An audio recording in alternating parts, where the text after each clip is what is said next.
Okay, in our today's class, basically we're going to discuss about the torque production in induction motor. जैसे कि आप जानते हैं कि जो प्रीवियसली जो हमने मैंने वीडियोस के अंदर चीज़ें देखी थी, हमने शेयर की थी, उसमें हमने बात की थी स्लिप की बात की थी, इसके अलावा स्लिप के इफ़ेक्ट्स की बात की थी जो रोटर सर्किट के ऊपर होता है।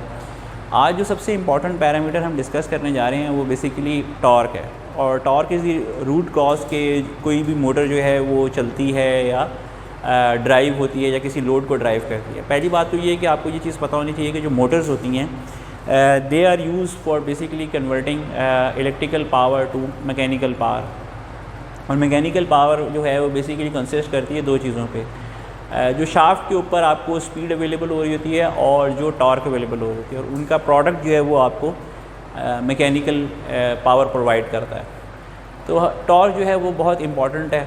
अब जो इंडक्शन मोटर की जो टॉर्क है वो किस चीज़ पर डिपेंडेंट है, और आया उसके हवाले से हम कोई मैथमेटिकल एक्सप्रेशन डिराइव कर सकते हैं, और इन द लॉन्ग रन हम क्या ऐसी चीज़ें फाइंड आउट कर सकते हैं कि किन चीज़ों पे वो डिपेंडेंट होती है, किस तरीके से हमें स्टार्टिंग टॉर्क क्या होती है, ख़ास तौर पे जब मोटर को स्टार्ट किया जाता है तो उस वक्त उसकी टॉर्क क्या होती है, इसी तरीके से जब मैक्सिमम टॉर्क जो है वो what is maximum torque possible by the induction motor. तो ये तमाम चीज़ें जो हैं बेसिकली हमने आज की इस वीडियो में डिस्कस करनी है। तो लेट अस स्टार्ट। बेसिकली जो हमारे पास टॉर्क है it is dependent upon 3 factors. जो इंडक्शन मोटर की टॉर्क है तो उसमें सबसे पहला जो फैक्टर है basically that is the rotating magnetic field, जो कि रिएक्ट करती है रोटर के साथ और is responsible for induction of EMF in the rotor.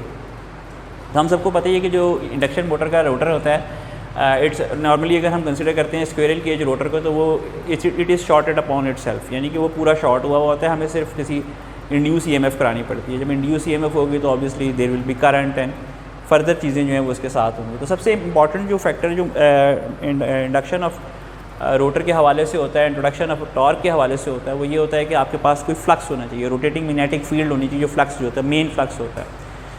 तो ये नॉर्मली ये फैक्टर जो है ना through out the operation of the motor तकरीबन ये कांस्टेंट रहता है, मगर ये होता है बड़ा इंपॉर्टेंट है। तो इसको अमूमन हम शायद फ्लक्स से भी जो है रिप्रेजेंट कर लिया जाता है कि जी फ्लक्स होगा। सेकंड जो है magnitude of rotor current in the running condition. जो आपके पास इंड्यूस EMF आती है उसके नतीजे में ऑब्वियसली चूँकि रोटर जो है वो शॉर्टेड होता है अपने ऊपर, तो उसके नतीजे में जो है उसमें करंट्स चलते हैं। वो करंट्स जो हैं they are basically responsible for the introduction of torque into the rotor. और ये हम इसको बेसिकली रनिंग कंडीशन में जो है वो I2R से भी रिप्रेजेंट कर लेते हैं, ठीक है। तो जो हमारे पास रनिंग कंडीशन के अंदर करंट आ रहा होता है वो हो गया। Lastly but very important factor is the power factor of the rotor circuit, और ये हम चीज़ें हम प्रीवियसली डिस्कस कर चुके हैं, रोटर करंट भी और पावर फैक्टर, ये both of these things are basically dependent upon the slip. तो हम यहाँ पे देखेंगे कि इस टॉर्क जो है वो बहुत हद तक स्लिप पे डिपेंडेंट होती है। तो यहाँ पे अगर मैं इसको लिखूँ तो ये बेसिकली हम इसको लिख सकते हैं cos phi 2R। ये बेसिकली रिप्रेजेंट करता है power factor circuit of the rotor circuit, ठीक है। तो ये बेसिकली चीज़ है। So let us start our development of the जो हम एक मैथमेटिकल एक्सप्रेशन डेवलप करते हैं that provides us with the torque induce in the induction motor. सबसे पहली चीज़ जो है वो फ्लक्स है। Now flux is basically flux है it is dependent on stator. जो वोल्टेज इंट्रोड्यूस की जाती है ऑब्वियसली ये 3 फेज़ AC वोल्टेज होती है जो स्टेटर की वाइंडिंग में इंट्रोड्यूस की जाती है, उस पर डिपेंड कर रहा होता है। So phi is basically directly related to E1। As far as we know कि हमारे पास जो इंडक्शन मोटर है, induction motor can B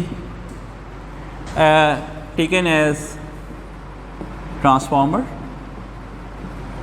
so transformer में जो आपकी जो स्टेटर की जो वाइंडिंग में आपने वोल्टेज इंट्रोड्यूस की होगी that would be related to the rotor winding, rotor voltage जो आपके पास आ रही होती है, and this can be done utilizing the turns ratio. So वहाँ पर टर्न्स रेशो जो है वो आपका रोल फैक्टर प्ले करती है। तो we can write E2 over E1 is equal to K। So it means that कि अगर मैं इसको इम्प्लाई करूँ तो ये E2 is equal to simply एक कांस्टेंट होता है K के इक्वल हो गए, ये हमारे पास E2 की वैल्यू हो जाती है। तो we can basically using this equation can say that E2 is basically directly related to phi. That's a very interesting कि जो आपके पास induce EMF, rotor induce EMF, rotor के अंदर जो इंड्यूस EMF होती है, it is related to the flux. ठीक है, तो ये पहला फैक्टर हमने निकाल लिया। अच्छा जी,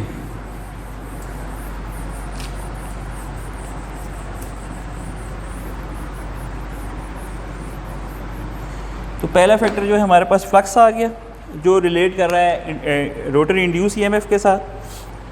फॉर रोटर करंट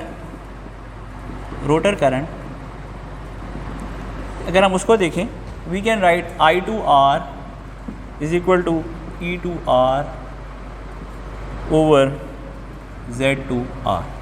ये मैंने पिछली जो आपकी वीडियो है उसको अगर आप देखें तो ये तमाम चीज़ें जो हैं वहाँ पर डिस्कस हुई हुई हैं, वहाँ पे ये वैल्यूज़ गिवन है। And this could be made be equal to R2 over under root R2 square plus SX2 whole square. ठीक है, ठीक है, ये आ गया। दिस इज़ बेसिकली करंट जो रोटर के अंदर जो करंट होता है in running condition, this is given as this. ये this is related to the previous video. आप प्रीवियस वीडियो में जो है इसके हवाले से देख सकते हैं कि इसकी ये हमने कैसे डिराइव किया था या वैल्यूज़ कैसे निकाली थी। Lastly but is the rotor power factor. Rotor power factor, अच्छा, रोटर पावर फैक्टर में जो है हमारे पास क्या है, गिवन है cos phi 2R is equal to R2 over Z2R। तो this is given by R2 divide bye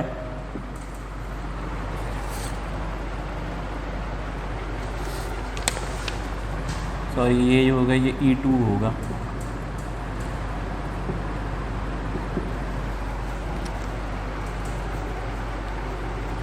E2R। ठीक है, अच्छा,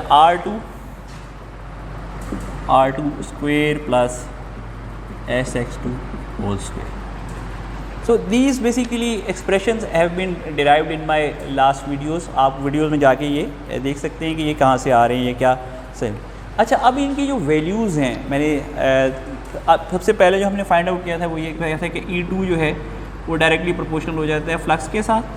ठीक है, और ये फिर ये आ गया। Now using all these values for the torque के लिए आपके पास जो एक्सप्रेशन होगा, टॉर्क एक्सप्रेशन के लिए आप इन तीनों फैक्टर्स को जो है वो एक जगह लिख लेंगे, डायरेक्टली प्रोपोर्शनल टू E2।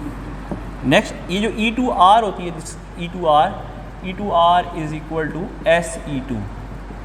ये मैंने लास्ट वीडियो में आपको इसकी रेफरेंस मिल जाएगी। SE2 over under root R2 square plus SX2 whole square, and this is given by R2 under root R2 square plus SX2 whole square. ठीक है, तो ये हमने ये जो तीनों जो रिलेटेड फैक्टर्स हैं इनको लिख लिया है। अब we can write it as SE2 whole square R2 and this is R2 square plus SX2 whole square, and we can basically reach to the हमारा जो फाइनल होता है E2 square R2 over R2 square plus SX2 whole square। यहाँ पे जो K है ये proportionality constant है, and this is given bye 3 over 2 pi NS। ठीक है, तो ये हमारे पास जो है रोटर का एक्सप्रेशन आ जाता है फॉर द इंड्यूस टॉर्क। तो आपने देखा कि हमारे पास जो तीनों फैक्टर्स थे वो हमने इधर लिख लिए। यानी सबसे पहली बात तो ये कि जो रोटर इंड्यूस EMF है, फिर यहाँ पे जो है दूसरा फैक्टर था that is the rotor current in the rotor circuit while running. Third जो है power factor of the rotor circuit while running. तो ये हमने तीनों चीज़ें जो हैं वो इसमें लिख ली। फिर यहाँ पे हमने इसको, तो ये बड़ा सिंपल सा एक्सप्रेशन मिल जाता है हमें। बेसिकली हमारे पास आ जाता है induce torque in in induction motor. ठीक है जी, ये हो गया। अच्छा, इसी से जो है हम लोग जो है फर्दर और चीज़ें भी फाइंड आउट कर सकते हैं यूटिलाइजिंग दिस फैक्टर जो हमारे पास आ गया एक्सप्रेशन, टॉर्क एक्सप्रेशन आ गया। तो अब हम इससे मज़ीद चीज़ें जो है वो सॉल्व कर लेंगे। तो टॉर्क एक्सप्रेशन आप लिख लें, torque is equal to K S E two square R2 over R2 square plus S X two whole square. ठीक है, ये टॉर्क एक्सप्रेशन। सबसे पहली चीज़ जो है आपने फाइंड करनी है स्टार्टिंग टॉर्क। जिस वक्त मोटर को स्टार्ट किया जाता है तो वो कितनी टार्क प्रोवाइड करती है। तो इंडक्शन मोटर जो है चूँकि सेल्फ स्टार्टेड होती है तो it can drive any load with starting. और सिंपल यानी अगर इस एक्सप्रेशन के अंदर s इज़ इक्वल टू 1 कर दूँ मैं, तो मेरे पास जो है वैल्यू आ जाएगी स्टार्टिंग टॉर्क, यहाँ पे लिख लें स्टार्टिंग टी स्टार्टिंग, सिर्फ s इज़ इक्वल टू 1 कर दूँ के E2 स्क्वेयर R2, ठीक है, and over R2 square plus x2 whole square, that's it. ठीक है, तो ये आ गया मेरे पास स्टार्टिंग टॉर्क का एक्सप्रेशन आ गया। ठीक है, अच्छा, इसके बाद जो है हमारे पास इम्पॉर्टेंट चीज़ है, एक थोड़ा सा इम्पॉर्टेंट है कि we want to find out ये कि हमारी टॉर्क जो है maximum torque that could be derived for induction motor. ये चीज़ें बड़ी इंपॉर्टेंट होंगी जब इन द नेक्स्ट वीडियो जब हम नेक्स्ट वीडियो में जाके देखेंगे टॉर्क स्पीड कैरेक्टरिस्टिक्स डिस्कस करेंगे इंडक्शन मोटर की, तो फिर ये चीज़ें बड़ी इंपॉर्टेंट होंगी कि जी क्या क्या हैं, वैल्यूज़ क्या हैं, तो ये then this will be very important. अच्छा, हमने निकालनी है मैक्सिमम टॉर्क जो मोटर डिराइव कर सकती है। ठीक है, मैक्सिमम टॉर्क निकालने के लिए हमें सबसे पहले कंडीशन निकालनी पड़ेगी। किस कंडीशन पे? तो मैंने अब चूँकि यहाँ तक हम जो सारी बात कर चुके हैं और आपने एक्सप्रेशन भी देखा, इस एक्सप्रेशन के अंदर जो मेन फैक्टर है that is getting varied is slip. बाकी ये जो चीज़ है के है, E2 है, R2 है या X2 है, दीज आर कॉन्स्टेंट। यानी अगर मोटर के हवाले से मैं बात करूँ तो दीज आर ऑल कॉन्स्टेंट्स। यानी अगर मैं यहाँ पर डिस्कस करना चाहूँ तो मैं लिख सकता हूँ के E2 R2 X2। E2 जो वैल्यू है ये वेरी करती है, लेकिन स्टडी स्टेट के अंदर अगर लोड नहीं चेंज हो रहा बहुत तेज़ी के साथ तो ये नॉर्मली कांस्टेंट होती है। So these are all constants consider किए जाते हैं। तो मेन फैक्टर क्या है जो वेरी कर रहा होता है, that is slip. Slip S is variable. तो इसका मतलब ये कि अगर हमने मैक्सिमम कंडीशन फाइंड आउट करनी है तो हमें टॉर्क का ये जो एक्सप्रेशन है इसको कोई कैलकुलस के थ्रू जो है हम ये फाइंड आउट कर सकते हैं। एंड वेरी सिंपल थिंग, आपने सबने पढ़ा हुआ भी होगा कि if we find out the maxima, that is यानी एक्सप्रेशन को लें और उसको डेरिवेट कर लें, डिराइव कर लें, डिफरेंशिएट कर लें and then equated equal to 0, we can find out the maxima. इसी इक्वेशन को हम लेंगे और इसके ऊपर हम ये कंडीशन अप्लाई कर देंगे, D of S D by D S K S E2 square R2 over R2 square plus SX2 square whole square, sorry ये आ गया हमारे पास। तो अब हम डिफरेंशिएशन करेंगे इसकी, और ऑब्वियसली ये बड़ी सिंपल है, any inter student can easily do it. लेकिन मैं यहाँ पर थोड़ा सा आपको हेल्प आउट करूँगा कि एक्सप्रेशन दे देता हूँ, then you can solve the expression to get the this value, क्या वैल्यू है आपके पास होगी। तो ये सिंपली आप किसी भी कैलकुलस की किताब से जो है ये चीज़ें देख सकते हैं। It is available in the book AS। यहाँ बस मेन चीज़ यही है कि आपको जहन में रखना है कि स्लिप ही वेरिएबल है, बाकी जो चीज़ें हैं वो कोई भी वेरिएबल नहीं है। ठीक है, दोज थिंग्स आर कॉन्स्टेंट्स।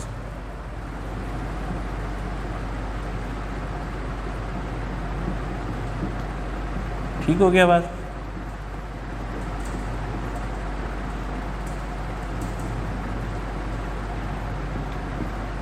और ये इसको डिवाइड कर दें,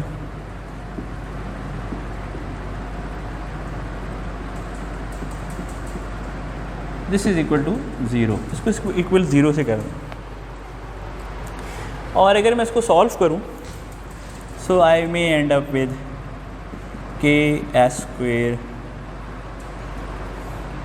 x2 square e2 square r2 minus r2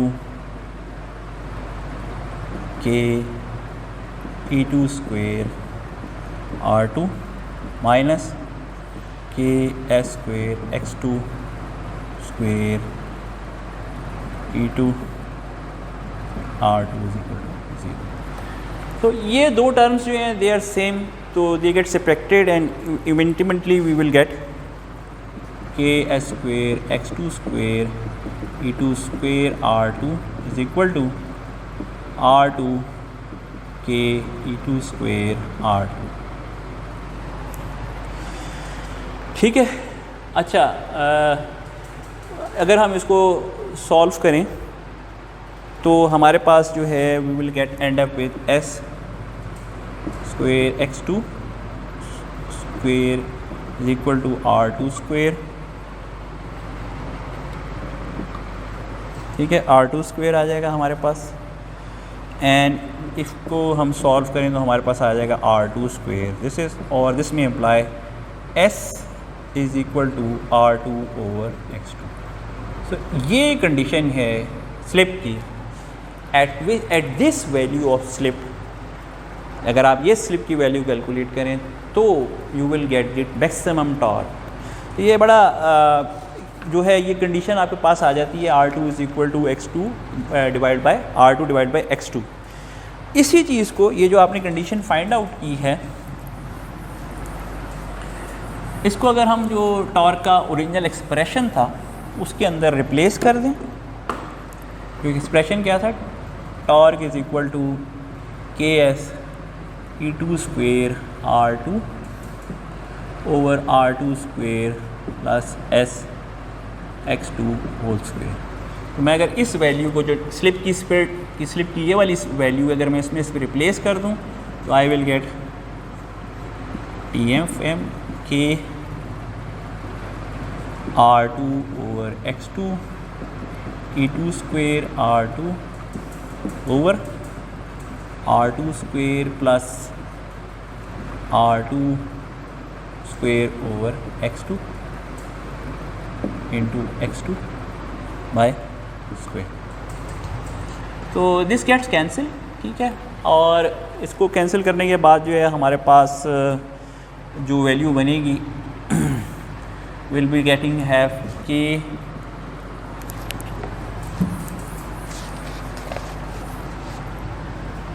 अच्छा, इसको करने के बाद हमारे पास जो वैल्यू बनेगी वो होगी कि r2 over x2 into e2 square r2 और 2r2 square, and if we may solve it we will end up with T of m is equal to K e2 square over 2x2.